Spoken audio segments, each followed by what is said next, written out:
क्या आपने कभी सुना है कि कुछ जगहें जितनी खूबसूरत दिखती हैं, उतनी ही खतरनाक भी हो सकती हैं? लेकिन अगर वहां कोई राज छुपा हो, तो क्या होगा? आज की हमारी crime suspense Hindi audio story आपको एक ऐसी ही रहस्यमयी घटना में ले जाएगी, जहां हर मोड़ पर नया राज छिपा है। तो चलिए शुरू करते हैं इस रहस्यमयी सफर को। सड़क से कार को थोड़ा कच्चे में उतार कर अर्जुन ने ब्रेक लगाया और पीछे मुड़कर बोला, लो भाई पहुंच गए, मगर ध्यान से। सुना है यहां जगह जगह धसकने वाली मिट्टी है। छाया झटके से कार का दरवाजा खोलकर बाहर निकली और बोली, अब तू फालतू डरा मत। यहां ऐसा कुछ भी नहीं है। ये सब अफवाह है। अरे सुन मेरी झांसी की रानी, जरा आराम से चल। हो सकता है अफवाह हो, मगर सतर्क रहने में कोई हर्ज तो नहीं है ना। सब साथ साथ रहेंगे। विवेक भी कार से बाहर आ गया। छाया ने मुंह बनाया और आगे बढ़ गई। पीछे पीछे पायल, अनुराग और अर्जुन भी कार बंद करके आ गए। पायल घबराई आवाज में, जब सभी मना कर रहे थे तो यहां आने की जरूरत ही क्या थी? जानबूझकर तुम सब मुसीबत को बार बार दावत क्यों देते हो? पिछली बार भी छाया की दिलेरी के चक्कर में। वो कहते कहते चुप हो गई। अर्जुन उसको समझाते हुए बोला, तब में और अब में फर्क है। यहां किसी तरह का कोई खतरा नहीं है। ये सब रेत धसकने की बात केवल सुनी सुनाई है, शायद अफवाह ही हो। हालांकि पायल संतुष्ट नहीं लग रही थी, फिर भी सबके साथ आगे चल दी। सड़क से उतरते ही दूर तक फैली रेत उसके आगे शोर मचाती, गंगा नदी का तेज बहाव और सामने ऊंचा पर्वत, कुल मिलाकर रोमांचित करने वाला दृश्य था। आर्शिकेश से थोड़ा आगे स्थित शिवपुरी नामक इस दर्शनीय स्थल का, जो नदी के तेज बहाव और धसकने वाली रेत के लिए मशहूर है। सबसे आगे छाया भागती हुई नदी के बिल्कुल पास तक पहुंच गई। पांचों अभी तक रेत के इस ओर ही खड़े थे। छाया हाथ हवा में हिलाकर चिल्लाई, अरे अब आ भी जाओ। कब तक डरते रहोगे? देखो मैं बिल्कुल ठीक ठाक हूं। यहां कुछ भी नहीं है। बाकी दोनों तो आगे बढ़ गए, मगर पायल अब भी हिचकिचा रही थी। विवेक ने उसकी ओर देखा तो उसके चेहरे पर अभी भी डर के भाव थे। वो शायद पिछली घटना की दहशत से बाहर नहीं आ पा रही थी। उसकी ओर देखते हुए पूरा वाकया विवेक की आंखों के सामने घूम गया, जब छाया इसी तरह धनोल्टी की बर्फ पर दौड़ गई थी और अचानक फिसल कर गिर गई थी, और उसके गिरने से पायल भी अपना संतुलन खो बैठी थी। दोनों फिसलते हुए बिल्कुल पहाड़ के किनारे तक पहुंच गईं, जिसके आगे गहरी खाई थी। छाया ने अपने को किसी तरह संभाल लिया, मगर पायल न बचती अगर ऐन मौके पर अर्जुन ने उसे पकड़ा नहीं होता। वहां भी सुरक्षा कर्मियों ने सभी को बर्फ पर संभलकर चलने की सलाह दी थी, मगर छाया सबको अनदेखा करते हुए पायल का हाथ पकड़कर बर्फ पर दौड़ते हुए पहाड़ पर चढ़ने लगी और फिसल गई। उस घटना ने सभी को, खासकर पायल को, बहुत डरा दिया था। वो बहुत दिनों तक कहीं घूमने भी नहीं गई, लेकिन छाया पर कोई असर नहीं था।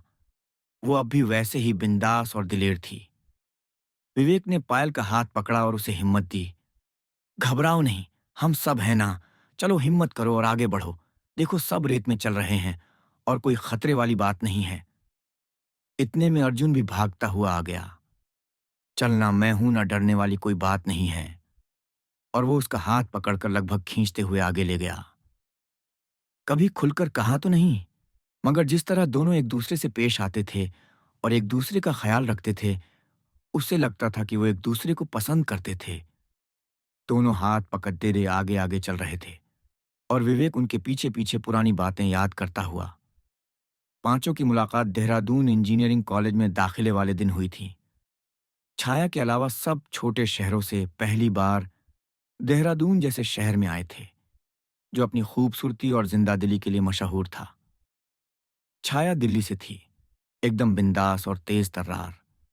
पायल और छाया कॉलेज आने से पहले मिल चुके थे, क्योंकि दोनों देहरादून में अपने रिश्तेदारों के यहाँ रुके थे, जो इत्तेफाक से पड़ोसी थे। विवेक, अर्जुन और अनुराग, सुबह से ही हम एडमिशन फॉर्म भरने से लेकर फीस भरने और बाकी औपचारिकताओं में लगे हुए थे, और इसी बीच बार बार मुलाकात होते होते सबकी आपस में जान पहचान हो गई। शाम को सब काम खत्म करके सब वापस हो गए। एक हफ्ते बाद आने के लिए, जब क्लासेस शुरू होनी थी, क्लासेस शुरू हुई, और साथ साथ दोस्ती भी। कुछ दिन बाद सबने अर्जुन को कई बार छाया और पायल से बात करते हुए देखा। बाद में पता चला कि तीनों ने कॉलेज के बाद कंप्यूटर क्लास भी ज्वाइन कर ली थी और वहां से इनकी दोस्ती हो गई थी। धीरे धीरे पांचों की दोस्ती हो गई और अपने गैंग से पहचाने जाने लगे। हर छुट्टी में सब कहीं न कहीं घूमने का प्लान बना लेते। अचानक छाया की आवाज से विवेक का ध्यान टूटा। आजा पायल, देख कितना मजा आ रहा है, चल रेस मिलाते हैं। छाया जोर से बोली। पायल ने वहीं खड़े खड़े जवाब दिया, ना बाबा तू ही कर, रेस तेरी रेस के चक्कर में पिछली बार ऊपर ही पहुंच जाती। कुछ नहीं होगा, चल, मैं भी हूं रेस में, अर्जुन और विवेक भी हैं। जो जीतेगा सब उसे पार्टी देंगे, ठीक है? अनुराग ने सबकी ओर इशारा करके कहा। विवेक और अर्जुन ने एक दूसरे की ओर देखा और अर्जुन ने पायल की ओर देखा। फिर एक हाथ से उसका हाथ पकड़ा, दूसरे हाथ से विवेक का हाथ पकड़ा और सब छाया और अनुराग की ओर बढ़े। अनुराग ने रेस के लिए रास्ता निश्चित किया और सब नदी के साथ साथ दौड़ते हुए रेस लगाने लगे। सबसे आगे अनुराग, फिर छाया और अर्जुन थे। विवेक और पायल हमेशा की तरह सबसे पीछे। दौड़ते दौड़ते छाया का पैर एक पत्थर पर पड़ा और वो अपनी जगह से खिसक गया, लेकिन वो संभल कर आगे बढ़ गई। वो एक क्षण के लिए ठिठकी और अर्जुन को इशारा करके चिल्लाई, यहां थोड़ा ध्यान से, फिर आगे दौड़ गई। अर्जुन कूद कर आगे बढ़ गया, लेकिन कुछ दूर जाकर वापस आ गया। शायद उसका अंदाजा सही था। तब तक पायल वहां पहुंच चुकी थी और उसका पैर पड़ते ही उस जगह की रेत अंदर धंसने लगी। लड़खड़ाती पायल का हाथ पकड़कर अर्जुन ने एक ओर धकेल दिया। पायल मुंह के बल गिर गई। उठकर उसने पलट कर देखा तो उसकी चीख निकल गई। चीख सुनकर अनुराग और छाया भी ठिठक गए। दोनों वापस भागते हुए वहां पहुंचे तो वहां का नजारा सचमुच डरावना था। अर्जुन लगभग कंधे तक रेत में धंसा हुआ था और विवेक पूरी ताकत से उसे बाहर खींच रहा था। पायल भी उसका साथ दे रही थी, लेकिन उनकी कोशिश सफल नहीं हो रही थी। अनुराग उन लोगों की ओर देखकर चिल्लाया, थोड़ी देर, इसे ऐसे ही रोकने की कोशिश करो। मैं कहीं से रस्सी लेकर आता हूं, उसके बिना हम इसे बचा नहीं पाएंगे। वो भागकर सड़क की ओर गया और कुछ मिनटों में वापस आया, लेकिन तब तक देर हो गई थी और अर्जुन पूरी तरह रेत में समा चुका था। विवेक सिर पकड़कर घुटनों के बल बैठा था। छाया और पायल वहीं बैठकर रो रही थीं। अनुराग भी उन लोगों को देखकर वहीं घुटने के बल बैठ गया। 2 दिन बाद विवेक, अनुराग, छाया और पायल कॉलेज कैंटीन में उदास बैठे थे। विवेक ने चुप्पी तोड़ी, जो हुआ वो अच्छा नहीं हुआ। हमें शायद वहां जाना ही नहीं चाहिए था। कल अर्जुन के घर वाले उसका सामान लेने आने वाले हैं, उनका सामना करना मुश्किल होगा। पायल जोर जोर से रोते हुए बोली, मैं तो पहले ही कह रही थी, ऐसी जगह जाना ही नहीं चाहिए था, लेकिन इस छाया को हमेशा जोश सवार रहता है, इसी की वजह से ये सब। अनुराग उसकी बात काट कर बोला, ऐसा मत कहो, जो हुआ वो सिर्फ एक दुर्घटना थी, किसी की कोई गलती नहीं है। छाया चिल्लाई, बिल्कुल गलती है, सब इस पायल के कारण हुआ। मरना तो इसे था, लेकिन वो बेवकूफ इसे बचाने के चक्कर में खुद मौत के मुंह में चला गया। मैं इसे कभी माफ नहीं कर सकती। विवेक और अनुराग आश्चर्य से एक दूसरे को देख रहे थे। उन्हें छाया का व्यवहार कुछ अजीब लग रहा था। पायल अभी भी मेज पर अपना मुंह छुपाए रोती जा रही थी। अगले दिन 11 बजे डीन के ऑफिस से चारों का बुलावा आया। जब वो लोग ऑफिस में पहुंचे वहां अर्जुन के मम्मी और पापा बैठे हुए थे। अर्जुन के पापा का चेहरा बिल्कुल भावहीन था, मगर मां की आंखें रो रो कर सूख गई थीं। डीन ने चारों की ओर इशारा करके बताया, जब ये दुर्भाग्यपूर्ण घटना हुई तो ये चारों उसके साथ ही थे, लेकिन होनी को कौन टाल सकता है? अर्जुन के पापा बोले, सच कह रहे हैं आप, होनी को कौन टाल सकता है? इस बेचारी बच्ची की क्या गलती? किसी को क्या पता कि वहां की मिट्टी ही धंस जाएगी। डीन, किसकी बात कर रहे हैं आप? वो इस बात पर थोड़ा हड़बड़ा गए। जी, वो मुझे कोई बता रहा था कि अर्जुन किसी लड़की को बचाने के चक्कर में वहां फंस गया था। कोई और कुछ बोलता, इससे पहले पायल बोल पढ़ी, मैं ही वो बदनसीब लड़की हूं जिसे बचाने के चक्कर में उसकी जान गई। और वो फिर रोने लगी। अर्जुन के पापा थोड़े संतुष्ट से हो गए, मगर उसकी मम्मी रोने लगी। मगर इसके बाद भी उन्होंने निगाह ऊपर नहीं उठाई। थोड़ी ही देर में वो सब बाहर निकल गए। अर्जुन के मम्मी पापा अर्जुन का सामान लेकर चले गए और बाकी चारों अपनी क्लास में चले गए। क्लास के बाद विवेक अपने कमरे में चला गया। फिर अचानक उसे याद आया कि वो अपनी एक किताब क्लास में भूल गया। वो भागकर क्लास में गया। किताब वहीं मेज पर थी। वो किताब लेकर वापस कमरे की ओर जाने लगा कि तभी उसे गलियारे की दूसरी ओर से कुछ जानी पहचानी आवाज सुनाई दी। वो धीरे धीरे आवाज की ओर बढ़ा। पास पहुंचने पर उसे बातें साफ सुनाई देने लगी। देख अनुराग, मेरा दिमाग खराब मत कर। मैं पहले ही बहुत परेशान हूं। यहां मेरी जिंदगी में भूचाल आ गया और तू मुझे प्रपोज कर रहा है। तेरा दिमाग ठिकाने पर नहीं है। तू जा यहां से। ये छाया की आवाज थी। देख छाया, पिछली बार तूने कहा था वो तुझ में इंटरेस्ट ले या न ले, पर तू उसका इंतजार करेगी। लेकिन अब तो वो इस दुनिया में ही नहीं रहा, तो इंतजार का कोई सवाल ही नहीं है। अनुराग की आवाज सुनाई दी। झुंझलाहट भरी आवाज में छाया बोली। इतनी मुश्किल से तीसरी बार में जाकर जीत के इतने करीब पहुंची थी, लेकिन अर्जुन की एक गलती ने जीत को हार में बदल दिया। अनुराग, मतलब छाया, मैंने जब अर्जुन को प्रपोज किया तब उसने मुझे बताया था कि वो पायल को पसंद करता है और उसके सिवा किसी के बारे में सोच भी नहीं सकता। मैंने तभी इस पायल को रास्ते से हटाने की कोशिश शुरू कर दी थी, लेकिन हर बार ये बच जाती थी। जैसे बर्फ पर मैंने जानबूझकर उसे खाई की ओर धकेला, लेकिन अर्जुन ने उसे बचा लिया। इस बार तूने जब रेस वाला रास्ता बताया तो मैं तरह निश्चिंत थी कि इस बार वो नहीं बचेगी, क्योंकि मैंने पहले वो जगह देख रखी थी। लेकिन मेरी किस्मत ही खराब निकली। अब जो भी हो, इसने मेरा प्यार छीना है, वो भी हमेशा के लिए। मैं इससे जिंदा तो नहीं रहने दूंगी। अनुराग आश्चर्य से बोला, बड्डी खतरनाक है तू तो, लेकिन तेरी वजह से मेरा काम हो गया। छाया, क्या मतलब? मुझसे दूर रहना वरना अच्छा नहीं होगा। अनुराग, कुछ नहीं कुछ नहीं। सब सुनकर विवेक को चक्कर आने लगे। उसे कुछ समझ नहीं आ रहा था कि क्या करे। किसी ने विवेक के कंधे पर हाथ रखा। विवेक ने घबराकर पीछे देखा तो नवीन सर खड़े थे। नवीन सर कॉलेज एडमिन और सिक्योरिटी के इंचार्ज थे, साथ ही हॉस्टल के वार्डन भी। विवेक एक सीधा साधा और पढ़ने में तेज लड़का था, इसलिए सभी की तरह नवीन सर भी उसे पसंद करते थे। विवेक का घबराया चेहरा देखकर उन्हें चिंता हुई। क्या बात है विवेक? कोई परेशानी है तो मुझे बताओ। एक बार तो वो डर गया, लेकिन फिर उनके बार बार पूछने पर उसने सारी बात उन्हें बता दी। साथ ही उसने ये भी कहा कि उसे अनुराग की भूमिका पर भी शक है।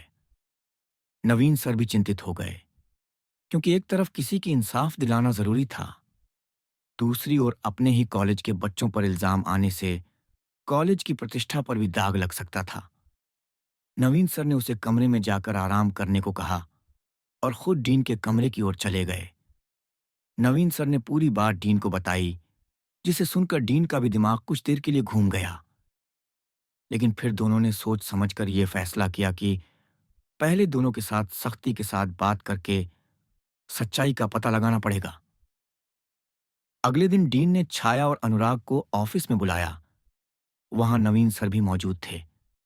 डीन सर ने सबसे पहले छाया की ओर देखकर कहना शुरू किया, देखो, हमने तुम्हें यहां कुछ जरूरी बात करने के लिए बुलाया है। शुरू करने से पहले तुम दोनों को यह बता देना चाहता हूं कि जो भी पूछा जाए उसके बारे में जितना भी सच पता है बता देना, क्योंकि हमें पता है कि सच तुम जानते हो। अगर कुछ भी छुपाने की कोशिश करोगे तो तुम्हारे लिए मुश्किल होगी। छाया और अनुराग ने आश्चर्य से एक दूसरे की ओर देखा, फिर सामने देखकर एक साथ बोले, ऐसी कौन सी बात है सर? नवीन सर ने बोलना शुरू किया, अर्जुन की मौत दुर्घटना नहीं थी। वो एक मिनट रुक कर बोले, हमें ये बात पता है और अब हम तुमसे जानना चाहते हैं कि सच क्या है।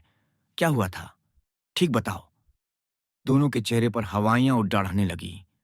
अनुराग हकलाते हुए बोला, सर ये आप क्या कह रहे हैं? अर्जुन हम चारों के सामने रेत के अंदर धंस गया था। आप चाहें तो पायल और विवेक को भी बुला लीजिए। उसकी मौत एक दुर्घटना ही थी। नवीन सर गंभीर आवाज में बोले, हो सकता है उसकी मौत रेत में धंसने से हुई हो, लेकिन उसे वहां तक जानबूझकर पहुंचाया गया था। मुझे ये भी पता है कि तुम में से किसने ये साजिश रची है, लेकिन मैं तुम्हारे मुंह से सुनना चाहता हूं। नहीं नहीं सर, मैंने कोई साजिश नहीं की। वो तो छाया। अनुराग घबराई आवाज में बोला, क्या बकवास कर रहे हो? मैंने कुछ नहीं किया। रेस का रास्ता तुमने तय किया और तुम उस पर सबसे आगे थे, फिर भी तुम्हें कुछ नहीं हुआ। इसका मतलब तुम्हें उस जगह के बारे में पता था, इसलिए तुम बचकर निकल गए। लेकिन सर, इसने हमें आगाह नहीं किया, जिससे हम खतरे में पड़ गए। मैंने तो अर्जुन को बचाने के लिए उसे आगाह भी किया था, मगर उसने पायल को बचाने की कोशिश की और खुद वहां धंस गया। अगर साजिश हुई है तो वो अनुराग ने ही की होगी। अनुराग बौखला गया। ये बिल्कुल झूठ बोल रही है। इसने मुझे खुद बताया था कि ये पायल को मारना चाहती थी, इसलिए उसे जानबूझकर वहां ले गई, लेकिन गलती से अर्जुन मर गया। ये सब इसकी ही साजिश थी। सर, अनुराग झूठ बोल रहा है। ये सब इसने ही किया है और इस साजिश का एक गवाह भी है। ये आवाज विवेक की थी और सबने पलटकर उसकी ओर देखा। उसके साथ कोई और भी था। विवेक के साथ संजीव खड़ा था। संजीव और अनुराग छात्रावास में एक ही कमरे में रहते थे। विवेक संजीव को लेकर डीन के ऑफिस में दाखिल हुआ। विवेक, सर, संजीव को कुछ ऐसी बातें पता हैं जो शायद इस मामले में रोशनी डाल सकती हैं। संजीव, तुम्हें जो कुछ भी पता है डीन सर को बताओ। संजीव घबराया हुआ सा लग रहा था। उसने एक बार विवेक की ओर देखा, फिर अनुराग की ओर जो उसे बुरी तरह घूर रहा था। डीन सर की आवाज गूंजी, किसी से डरने की कोई जरूरत नहीं है। तुम्हें जो कुछ भी पता है हमें बता दो। जो भी गुनाहगार है उसे सजा मिलनी चाहिए। संजीव ने धीरे से बोलना शुरू किया, सर, मुझे ज्यादा कुछ पता नहीं है। मैंने कुछ बातें सुनी थीं, वही मैंने विवेक को बताई। रुक कर वो दोबारा बोला, करीब 2 हफ्ते पहले की बात है अनुराग।